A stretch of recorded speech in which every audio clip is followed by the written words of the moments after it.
Hello, my creative friends. Welcome to today's video. It's Kathy here. I'm an artist, and today is kind of a bonus video in my Inktense pencil series. I was curious how these pencils would do on dark-toned mixed media paper, so of course, I'm taking you with me. I have 24 of these pencils which I purchased open stock, and a dark blue piece of Canson Mi Teintes paper, which is 98 pounds, 160 GSM drawing paper, and it's heavy enough for a light wash of water. So first I'm swatching them out, and then later I'm going to add water to each color individually to see how they do. So everything will be chaptered in the description, so you can just go wherever you want in the video. So let's do this. See you on the other side.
Hope this video gave you some good intel on these pencils and will help you out with projects in the future.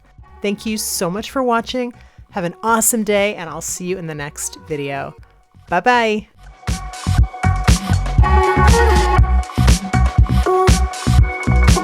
Oh,